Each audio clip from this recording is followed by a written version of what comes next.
bendiga. Le doy gracias a Dios por tener la oportunidad de estar aquí otra vez. El tema era libre, lo escogí yo y me encanta este personaje de la Biblia.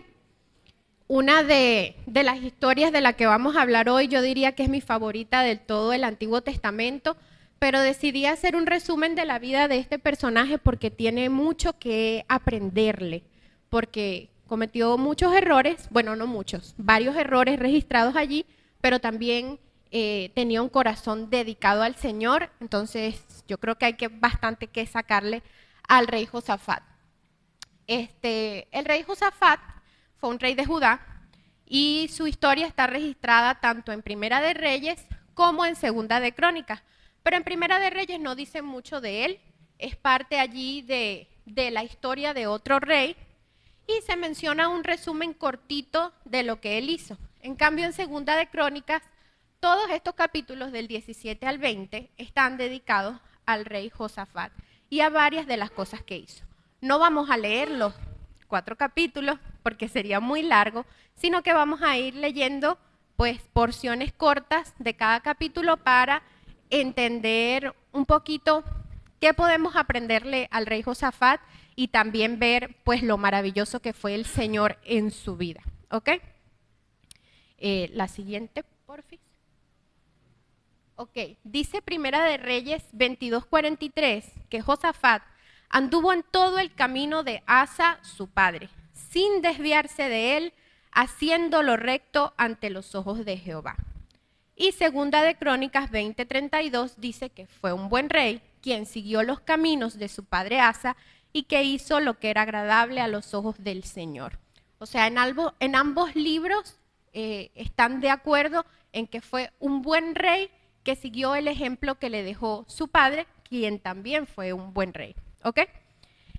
Pero bueno, vamos a tener aquí unos datitos de contexto. Él fue el rey de Judá, fue un rey de Judá, fue el 6º rey del linaje de David en general y fue el 4º rey de Judá. Fue el hijo del rey Asa, como ya comenté, quien también fue un buen rey y reinó desde el 872 al 848 a.C. Empezó a reinar cuando tenía 35 años, o sea, ya estaba crecidito y maduro, y reinó durante 25 años, ¿ok? Un dato importante que tenemos que tener en cuenta es que el reino de Israel y el reino de Judá estaban enemistados cuando Josafat empezó a reinar, ¿ok? No había una relación entre los dos reinos. Entonces, bueno, la palabra dice que en general fue un buen rey, pero vamos a entrar en detalle y vamos a tratar de conocer cuáles fueron los aciertos y los errores del rey Josafat. Lo primero que dice cuando empezamos a leer el capítulo 17 de Segunda de Crónicas es que el rey Josafat luchó contra el culto pagano y la prostitución religiosa en Judá, ¿ok?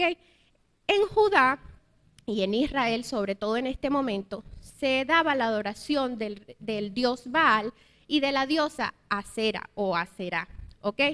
De hecho, se dice que Asa, el padre de Josafat, había destituido a su abuela, que tenía un cargo importante en el reino, porque había construido una estatua grandísima de la diosa Asera y había llevado al pueblo a adorarla.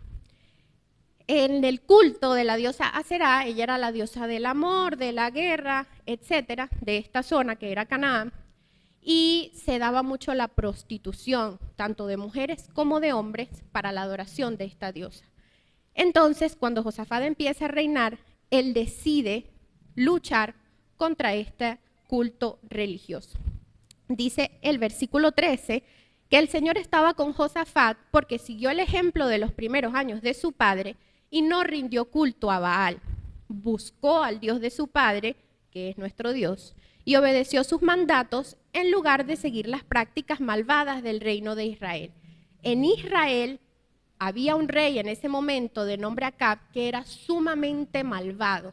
Es de los peores reyes, según a mí me parece, que registra la Biblia. Era malvado, era idólatra, tenía una esposa terrible de nombre Jezabel, mataron muchos profetas del Señor y ese era el que estaba reinando en Israel en ese momento. Y por supuesto se daba cualquier tipo de idolatría, de inmoralidad en el pueblo de Israel. Y eso pues se contagiaba también al pueblo de Judá. Pero Josafat decidió hacer la diferencia, decidió seguir los caminos de su padre, que ya había empezado, pero él continuó y dice que el Señor estableció el dominio de Josafat sobre el reino de Judá. Todo el pueblo de Judá le llevaba regalos a Josafat, de modo que llegó a ser muy rico y gozó de gran estima. Josafat estaba profundamente comprometido con los caminos del Señor. Y esa frase me encanta, porque él no siguió lo que su papá le enseñó porque, bueno, por costumbre, sino que él estaba profundamente comprometido con los caminos del Señor. Y quitó en todo Judá los santuarios paganos y los postes dedicados a la diosa Aserá. Yo me imagino que cuando Josafat empezó su reinado, él pudo haber pensado, bueno, tengo dos opciones. Puedo dejar que el pueblo siga adorando a quienes ellos quieran, para mantenerlos tranquilos, para mantenerlos felices, para no estorbar a nadie, o puedo decidir obedecer al Señor. Él podría haber pensado que si les quitaba estos dioses al pueblo, el pueblo se iba a molestar con él y a lo mejor iban a pedir otro rey. Sin embargo, él decidió no complacer al pueblo, sino obedecer al Señor, y no se dejó influenciar por la maldad que había a su alrededor en el reino de Israel. Y el Señor recompensó su obediencia y su santidad. Josafat decidió honrar a Dios y el Señor lo honró a él, al punto que dice que el pueblo le llevaba tantos regalos al rey que cada vez se hizo más rico. Imagínense cuántos regalos le llevó el pueblo, que dice que Josafat se hizo sumamente rico. Josafat era la cabeza de esta nación y él estaba sujeto al Señor y sabía que tendría que darle cuentas al Señor por el pueblo. Y entonces él decidió hacer lo correcto y vivir en santidad y procurar que su pueblo viviera en santidad también. De hecho, dice en el mismo capítulo que él envió funcionarios que llevaran la palabra a todas las ciudades de Judá. Dice en el versículo 7 que en el tercer año de su reinado, Josafat envió sus funcionarios a enseñar en todas las ciudades de Judá. Y pone ahí una cantidad de nombres que si quieren tener hijos e inspirarse, pues allí hay varios. Y dice que ellos llevaron copias del libro de la ley del Señor y recorrieron todas las ciudades de Judá enseñando a la gente. Ahí está Natanael, ya fue escogido uno, ¿vieron? O sea, Josafat no les dijo, no pueden creer en esto, no pueden creer en esto, voy a destruir este altar, vamos a quitar esto de aquí, sino que les recordó cuál era la verdad. Les dijo, en esto no pueden creer, deben creer en esto. Les recordó quién era el Dios verdadero, quién era el verdadero Dios de Israel, quién era el Señor Todopoderoso. Y fue y les volvió a enseñar porque al parecer se les había olvidado a algunos quién era el Señor. Y él se encargó de que se recordaran de su verdadero Dios. Para mí, Josafat era un rey que se preocupaba por el bienestar espiritual de su pueblo. No se conformaba con él estar bien, sino que Judá tenía que estar bien con el Señor también. Entonces empezamos bien con Josafat, 2 aciertos. Decidió luchar contra la idolatría y decidió enseñarle otra vez la palabra a su pueblo. Pero luego cometió un grave error. Yo me imagino cuando seguimos leyendo el capítulo 1, dice que todo estaba muy bien en Judá. Había muchas riquezas materiales, las naciones alrededor les temían porque veían que eran muy poderosos, que era una nación muy estable, nadie los quería atacar, nadie quería pelear con ellos, todo el mundo dijo no nos vamos a meter con Judá porque ellos están muy bien y hay un Dios que los respalda. Y yo me imagino que Josafat pensó, lo único que me falta es arreglar nuestra relación con Israel. Tenemos que volver a estar de aliados con Israel, que como les dije, estaban enemistados. Entonces él y el rey Acab, que ya les mencioné que era perverso, malvado, idólatra, de lo peor que tuvo Israel, Se juntaron, dice que hicieron una fiesta, mataron ovejas, chivos, un bochinche. Y en esta fiesta dice que ellos pues tomaron dos decisiones. Primero, casar a sus hijos. O sea, Josafat entregó a su hijo mayor en matrimonio con la hija de Acab y Jezabel, que se llamaba Atalía.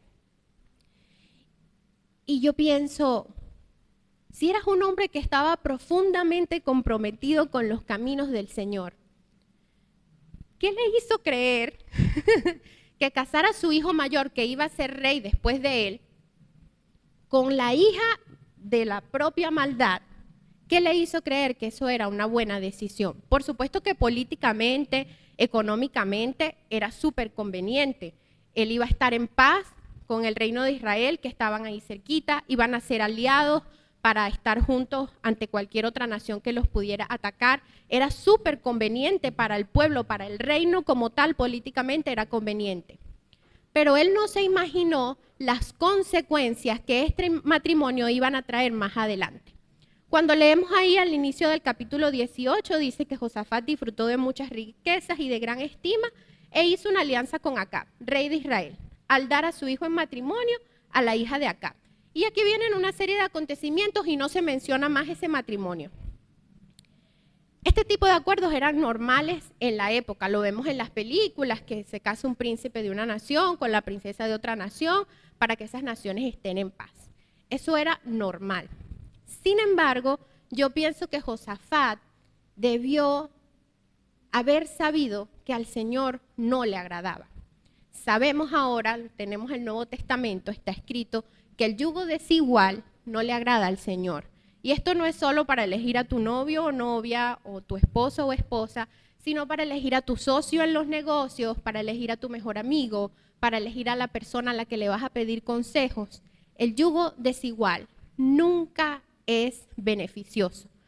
Que el Señor a veces tiene misericordia y a veces se arreglan las cosas y terminan saliendo bien, sí. Pero en la mayoría de las veces termina mal.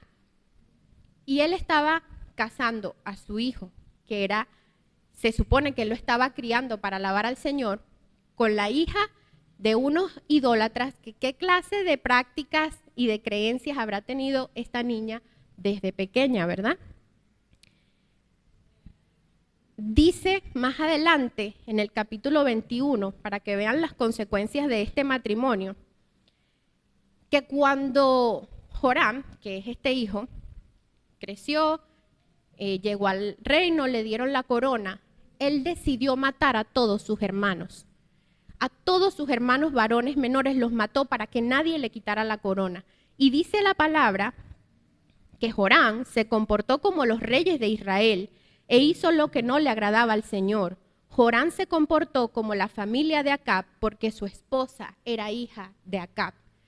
O sea, Josafat se olvidó de todo lo que sus padres le habían enseñado y aprendió de sus suegros la maldad. Joram, gracias. Pero si seguimos leyendo, las consecuencias no llegan hasta esta generación. Se dice que luego de Joram reinó su hijo Ocosías. Y Ocosías le dan como una especie de golpe de estado, lo matan y la corona queda sin dueño. Y Atalía, yo puse una, sí, porque uno se confunde, ¿verdad? Josafat tuvo a Joram y Acab y Jezabel tuvieron a Atalía. Joram y Atalía tuvieron a Ocosías. Ocosías, en el capítulo de 22, está reinando y le dan un golpe de estado, ¿verdad? Lo asesinan y la corona queda sin dueño. Y Atalía, su mamá, la hija de Acab y Jezabel, dice, este es mi momento, yo me voy a quedar con la corona. Y ella decide asesinar a toda la descendencia de David. Sin embargo, por supuesto, el Señor no iba a permitir que eso pasara. Rescataron al más chiquito, una de sus tías, lo escondió en un templo y bueno, esa es otra historia. Pero miren todas las personas que murieron y toda la sangre que se derramó porque Josafat decidió casar a Joram con Atalía. Porque en lugar de aprender de lo que Josafat les había enseñado, la maldad de Acab y Jezabel fue más fuerte y ellos aprendieron todas las malas costumbres, las creencias, la idolatría de Acab y Jezabel. A veces en la vida tenemos intereses, ¿verdad? Queremos lograr cosas, queremos hacer cosas para nosotros mismos porque pensamos que va a ser beneficioso para nosotros, para nuestros hijos, para nuestra familia, y no consultamos al Señor si eso realmente es beneficioso y si está dentro de la voluntad del Señor para nosotros. Nos dejamos llevar por nuestro interés, porque eso me va a dar dinero, porque si hago ese negocio me va a ir bien, porque si me caso con esa persona es porque yo lo amo y porque es lindo y no pensamos en las consecuencias de nuestras decisiones a futuro. Nuestro pecado, nuestras decisiones pueden influir a nosotros, a las personas a nuestro alrededor, a nuestros hijos y en el caso de Josafat, incluso a sus nietos. Fueron asesinados porque él casó a su hijo con la hija del rey Acab. Entonces, tenemos que consultar al Señor cada vez que vamos a tomar una decisión importante o una pequeñita también. Tenemos que estar tomados de la mano del Señor, viviendo en el Espíritu, consultando cada decisión que vayamos a tomar en oración y esperando respuesta en la palabra, porque podemos impactar muchas vidas en el proceso. ¿Ok? Vamos a seguir con otro error de Josafat. En esa fiesta que les comenté, el rey Acab le dice: Josafat, quiero pelear contra Ramón de Galaad y yo quiero que tú me apoyes. Y Josafat le dice: bueno, vamos a consultar a los profetas si esta decisión le agrada al Señor. Y reúnen a un montón de profetas. Yo les voy a resumir esta historia porque es larga, ¿verdad? Reúnen a un montón de profetas y todos esos profetas empiezan a decirle: sí, vayan, peleen, les va a ir bien, van a tener la victoria, van a ganar todo. Pero a Josafat le huele como raro lo que están diciendo estos profetas. Dice: no me convencen. Y le dice a Acab: ¿no habrá otro profeta en Israel a quien podamos consultar? ¿Ah? Bueno, porque estaban ahí, me imagino. Y Acab le dice: sí, hay otro, pero ese siempre me dice lo que yo no quiero escuchar. Y así somos. Nos encantan las partes de la Biblia que nos dan promesas, que nos dan palabras de ánimo, de amor, de esperanza, de misericordia, pero no nos gusta las partes de la palabra que nos confrontan, que nos regañan, que nos muestran nuestro pecado. A veces nos encantan las prédicas que hablan del amor y de la misericordia de Dios, pero no nos gustan las prédicas que nos llaman la atención. Y uno dice: ay, Acab, qué sinvergüenza, pero a veces somos así también. Nos gusta escuchar solo lo bonito, pero la misma palabra dice que toda la escritura es inspirada por Dios y útil para enseñar, para redarguir, y que toda la escritura es la que nos lleva a ser perfectos y enteramente preparados para toda buena obra. O sea, si queremos llegar a ser como Cristo, tenemos que escuchar, obedecer y practicar la parte bonita de la palabra y la parte que nos regaña y que nos exhorta también. Pero a Acab no le gustaba. Le dice: no, es que este otro profeta no me dice cosas bonitas. Y Josafat le dice: bueno, pero vamos a llamarlo igual. Mandan unos mensajeros, van a buscar a Micaías, y lo primero que le dicen a Micaías es: los reyes te están llamando, pero desde ya te advertimos que les tienes que decir puras cosas bonitas.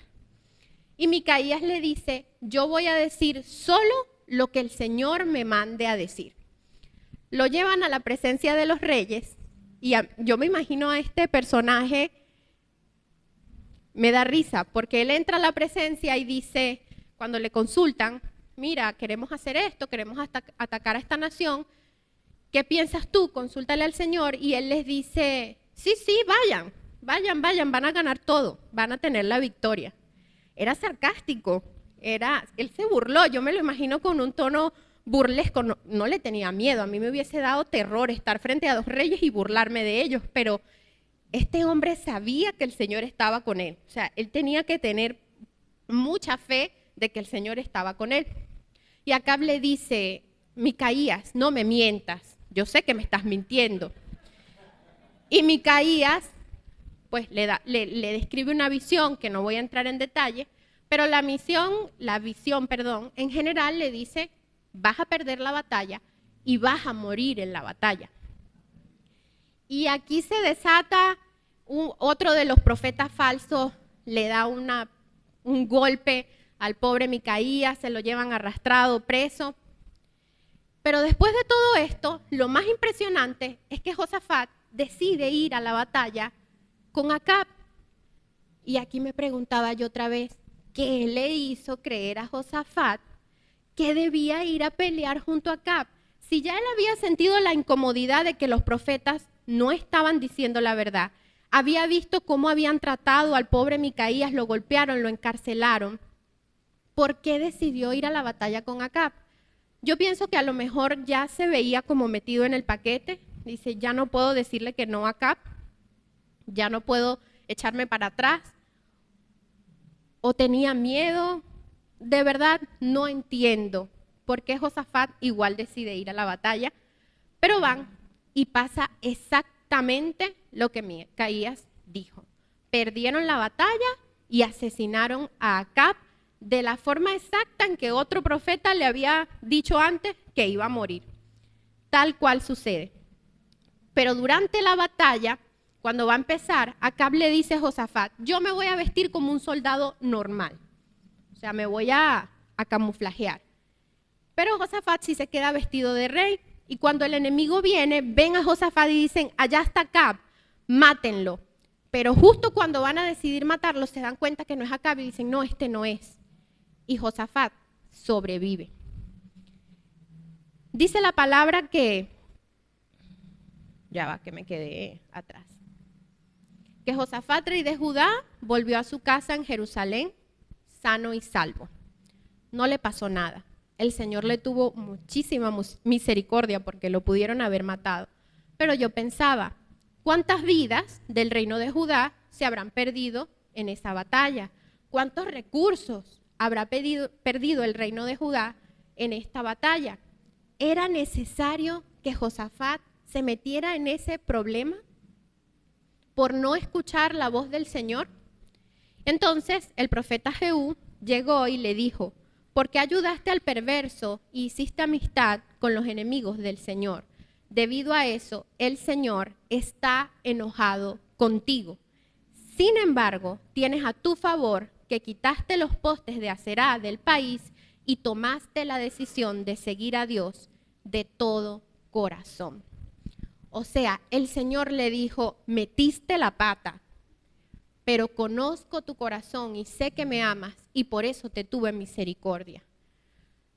Gracias al Señor que es así, que Él es puro amor, pura misericordia, porque cuántas veces hemos metido la pata y a pesar de que el Señor no nos habla así claramente como le hablaba a ellos en ese tiempo, pero a veces decimos, wow, metí la pata y el Señor me tuvo misericordia y el Señor enmendó mis errores y el Señor acomodó mi camino y el Señor me levantó otra vez. Tenemos que escuchar la voz del Señor.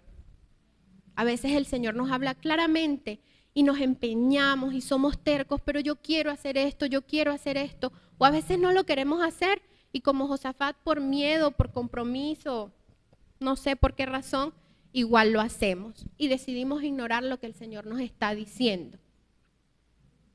Y nos metemos en problemas.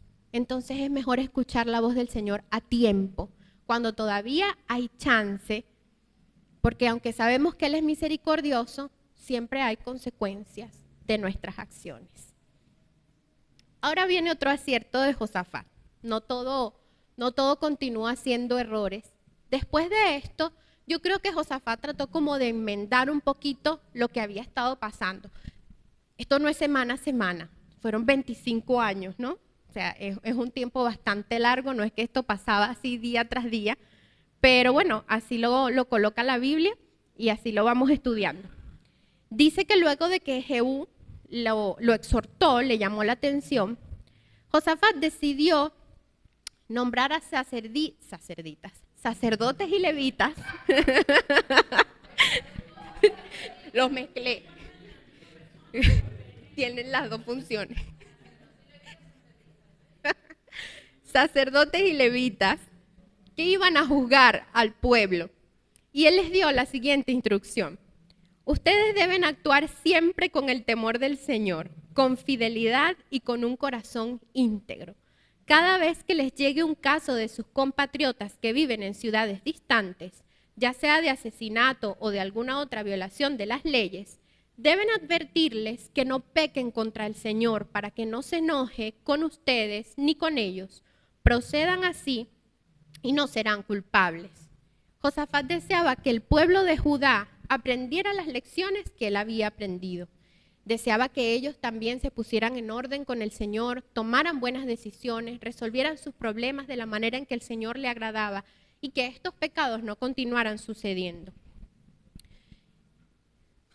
Josafat había cometido graves errores, como podemos ver, pero esto no marcó su trayectoria y su vida. No fue que él dijo, ya he metido la pata muchas veces, yo voy a abandonar y me dejo llevar. No, él estaba tratando de enmendar sus errores, de hacer las cosas de mejor manera y de que su pueblo se arrepintiera y mejorara junto con él. Y aquí viene para mí la mejor parte de la historia de Josafat. Años más tarde, yo me imagino, saben que al principio les dije que nadie se quería meter con Judá. Todo el mundo les temía, se veían como una nación muy poderosa, muy establecida y nadie se quería meter con ellos. Pero a lo mejor por las decisiones que Josafat tomó, esta reputación bajó un poco y 3 naciones vecinas se unen en contra de Judá. Y a Josafat pues le llega el mensajero a avisarle, mira, 3 naciones se juntaron contra ti y vienen a pelear. Y Josafat dijo, wow, son 3 naciones contra nosotros. O sea, por más poderosos, por más recursos que ellos tuvieran, eran 3 naciones juntas. Y este hombre se arrodilló y hizo que todo el pueblo se reuniera.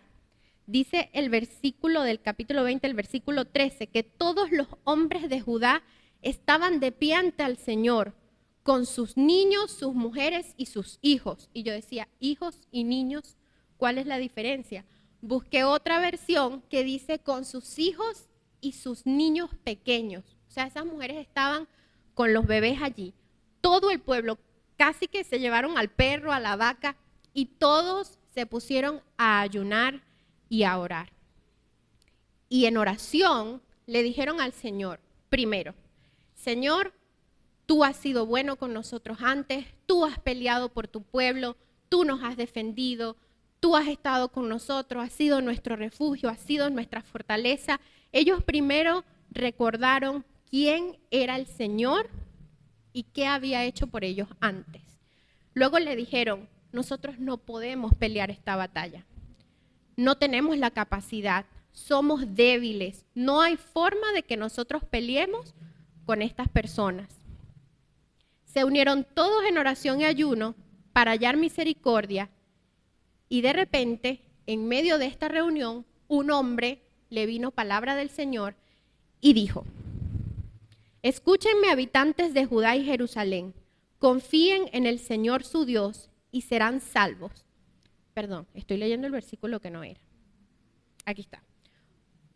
Ustedes ni siquiera tendrán que luchar.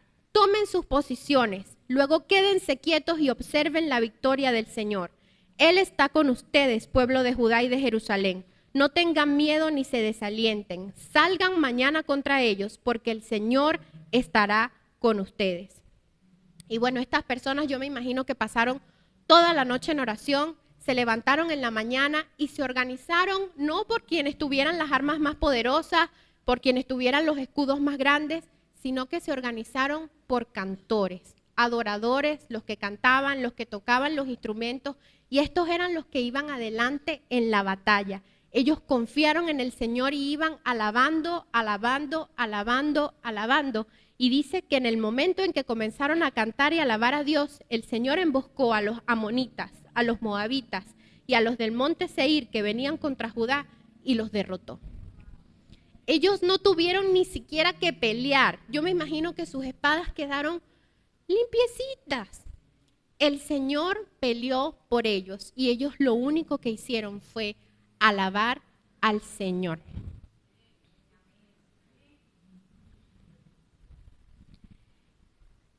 Hay poder en unirnos todos y orar y alabar al Señor. Y con eso no digo que el Señor no escuche oraciones individuales, porque sí lo hace.